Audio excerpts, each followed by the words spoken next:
Bus ప్రమాద ఘటనలు ప్రపంచవ్యాప్తంగా కలవరపెడుతున్నాయి. ఒకవైపు ఇప్పుడు తాజాగా ఏపీలో జరిగినటువంటి బస్సు ప్రమాద తాలూకు దృశ్యాలు ఆందోళన కలిగిస్తూ అందరిని దిగ్భ్రాంతికి గురి చేస్తుంటే, మరొక దేశంలో కూడా ఇప్పుడు జరిగినటువంటి ఒక బస్సు ప్రమాద ఘటన సంచలనంగా మారింది. ఏకంగా ఆ బస్సు మొత్తం కూడా నదిలో ప్రయాణికులతో సహా బస్సు మొత్తం నదిలో పడి బోల్తా పడింది. దీంతో 16 మంది జల సమాధైపోయారు ఆ బస్సులో ఉన్నటువంటి ప్రయాణికులు.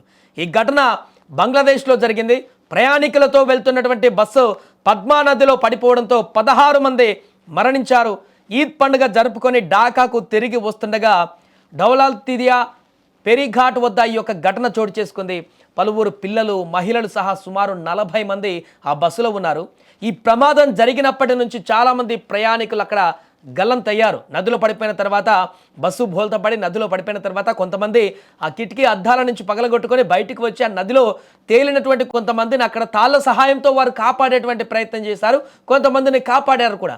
కానీ చాలామంది, ఎందుకంటే బస్సు ఉల్టా పడిపోయింది నదిలోకి, ఇలా స్ట్రైట్గా వెళ్ళి పడకుండా మొత్తం రివర్స్లో పడిపోవడంతో అందులో ఉన్నటువంటి ప్రయాణికులంతా కూడా అల్లకల్లోలంగా ఆ సీట్ల మధ్యలో ఇరుక్కొని వారు కనీసం అందులో నుంచి నీళ్ళలో మునిగిన తర్వాత బయటకు వచ్చేటువంటి పరిణామాలు లేకుండా పూర్తిగా అందులోనే ఇరుక్కుపోయారు. దీంతో తీవ్రంగా నష్టం వాటిల్లింది.